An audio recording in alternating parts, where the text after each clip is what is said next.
Erick Thohir temui Presiden Inter Milan, benarkah bahas Emil Audero? Babak baru kasus Martin Paes terselesaikan. Pelatih Yordania akui kehebatan timnas U23. Tuan rumah Qatar pede tumbangkan merah putih. Sintayong tak gentar bersaing di grup neraka Piala Asia U23 2024. Simak informasi selengkapnya sebagai berikut.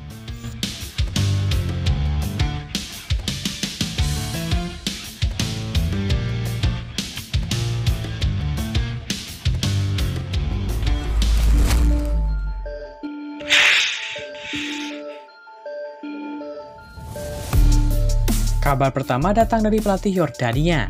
Ya, pelatih timnas Yordania U23 yakni Abdullah Abu Zema mewaspadai betul timnas Indonesia U23. Menurutnya, skuad asuhan Sintayong itu memiliki progres yang baik jelang Piala Asia U23 2024. Yordania tergabung di grup A Piala Asia U23 2024 bersama dengan timnas Indonesia, timnas Qatar dan juga timnas Australia U23.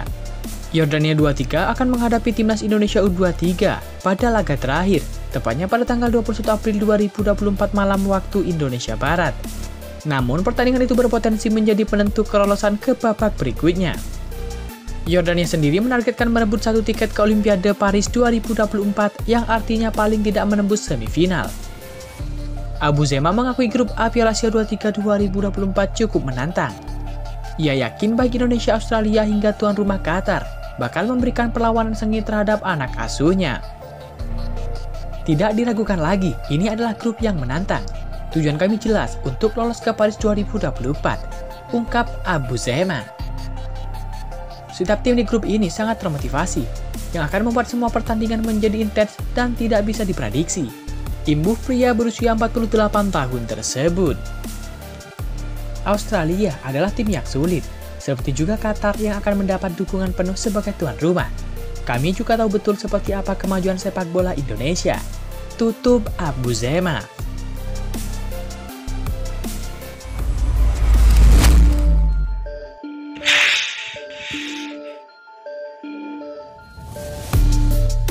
Kabar selanjutnya datang dari Erick Thohir. Ya, Ketua Umum PSSI Erick Thohir bertemu dengan mantan pemilik dan juga Presiden Inter Milan, yakni Massimo Moratti. Pertemuan Erick Thohir dan Massimo Moratti langsung dihubung-hubungkan dengan kemungkinan naturalisasi Emil Audero. Sebagai informasi, Emil Audero didatangkan Inter Milan pada awal musim ini dengan status pinjaman dari Sampdoria. Erick Thohir membagikan pertemuan dengan Massimo Moratti melalui akun Instagram pribadinya pada Kamis 11 April 2024. Senang bisa kembali bertemu dengan Mr. Massimo Moratti, mantan pemilik dan Presiden Inter Milan, tulis Erick Thohir di keterangan foto yang diunggahnya. Dalam pertemuan tersebut, Erick Thohir membahas banyak hal, termasuk perkembangan sepak bola. Berbincang tentang banyak hal di dunia yang semakin dinamis dan tanpa batas, termasuk tentunya tentang perkembangan dan tantangan sepak bola Italia dan dunia masa kini, tutur Erick Thohir. Unggahan ini juga membuat netizen Indonesia meminta Erick Thohir untuk membujuk langsung Emil Audero yang bermain di Inter Milan. Penjaga gawang kelahiran Mataram, Nusa Tenggara Barat ini sudah mendapatkan tawaran dinaturalisasi tetapi menolaknya.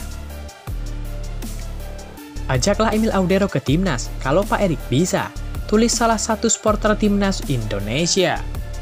Masa iya jauh-jauh ke Italia nggak bisa bahas Emil Audero, tutur salah satu supporter yang lain. Erick Thohir merupakan pemilik saham mayoritas Inter Milan dari tahun 2013 hingga 2016 sebelum melepasnya 3 tahun kemudian.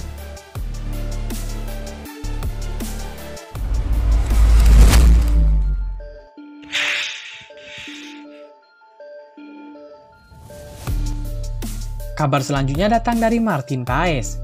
Ya, kasus naturalisasi Martin Paes kini memasuki babak baru di Pengadilan Arbitrase Olahraga Internasional atau CAS. Untuk bisa segera mengambil sumpah janji Martin Paes, maka PSSI harus lebih dahulu memenangkan pertarungan di CAS. Bulan Mei akan jadi waktu yang krusial bagi keberlanjutan proses naturalisasi tersebut. Ketua Umum PSSI Erick Thohir disebut akan turun langsung untuk mendapatkan Martin Paes dan bertarung di pengadilan CAS. Salah satu pengamat sepak bola nasional yakni Bung Ropan mengaku telah melakukan konfirmasi ke Ketua Umum PSSI Erick Thohir dan juga beberapa sumber di Federasi Sepak Bola Indonesia terkait proses Martin Paes. Kasus Martin Paes sedikit lebih rumit jika dibandingkan proses naturalisasinya para pemain lain yang sama-sama memiliki darah Indonesia.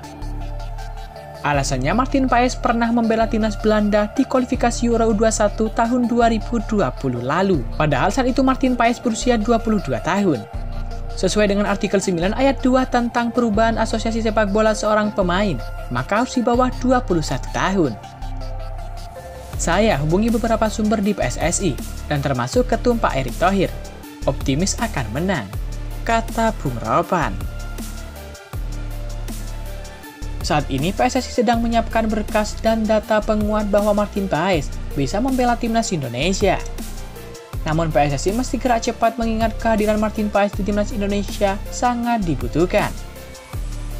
Di bulan Juni tersebut, timnas Indonesia akan menjalani 2 laga penentuan di kualifikasi Piala Dunia 2026.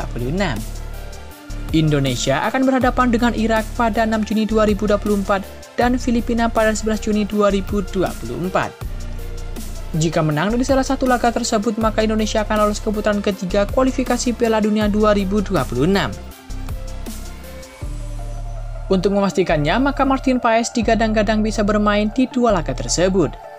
Jika Indonesia nanti lolos ke babak ketiga, maka persaingan akan lebih berat dan pengalaman Martin Paes akan sangat dibutuhkan.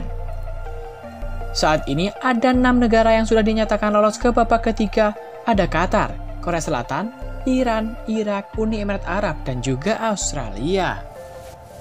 Martin Paes diharapkan 99%. Ada keyakinan menuju ke sana. Proses dan gambaran di CS bagus, ujar Bung Ropan.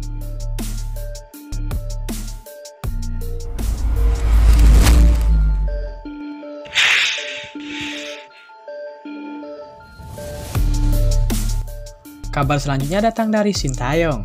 Ya, pelatih timnas Indonesia U23 yakni Sintayong bicara persaingan di Piala Asia U23 2024. Dia menyebut timnya masuk grup neraka. Indonesia masuk grup A bersama dengan tuan rumah Qatar, Australia, dan juga Yordania. Qatar adalah tuan rumah yang sudah tampil di ajang ini 5 kali. Lalu Australia dan Yordania sudah mentas 6 kali. Selain itu, Australia, Qatar, dan juga Yordania pernah menempati posisi ketiga. Qatar meraih pencapaian itu pada tahun 2018, Yordania pada tahun 2013, dan Australia tahun 2020. Grup kami adalah grup neraka.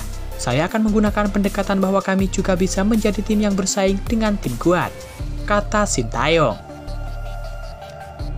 Sementara Indonesia baru pertama kali lolos ke Piala Asia U23. Indonesia tidak pernah lolos dari kualifikasi sejak edisi pertama yakni 2013. Pada 2022, Indonesia tidak ikut kualifikasi karena terkena sanksi Badan Anti-Doping Dunia. Qatar akan menjadi lawan pertama Garuda Muda pada 15 April. Laga kedua akan menghadapi Australia pada 18 April dan terakhir jumpa Yordania pada 21 April. Hanya juara grup dan runner-up yang akan lolos ke perempat final, yang jadi target Indonesia sebagai syarat terakhir perpanjangan kontrak Sintayong. Sementara Sintayong diklaim PSSI menargetkan capaian yang lebih tinggi, yakni lolos ke Olimpiade 2024 dengan syarat finish minimal peringkat ketiga. Diharapkan Sintayong bisa membuat timnas Indonesia terbang tinggi, alias bisa tembus ke babak semifinal Piala Asia U23 2024. Seperti diketahui, timnas Indonesia U23 ditargetkan untuk lolos ke babak semifinal alias 4 besar. Hal itu menjadi modal bagi Sintayong untuk diperpanjang kontrak oleh PSSI. Selain itu, timnas Indonesia juga ditargetkan untuk bisa tembus ke Olimpiade 2024 Paris. Maka dari itu, beban dari Sintayong sangatlah besar. Hingga saat ini, Sintayong belum perpanjang kontrak bersama dengan PSSI. Hal itu dikarenakan PSSI masih menunggu hasil dari Piala Asia U23 2024 sebagai bahan evaluasi perpanjangan kontrak Sintayong. Maka dari itu, Sintayong harus tampil apik dan bisa membawa timnas Indonesia sesuai dengan harapan.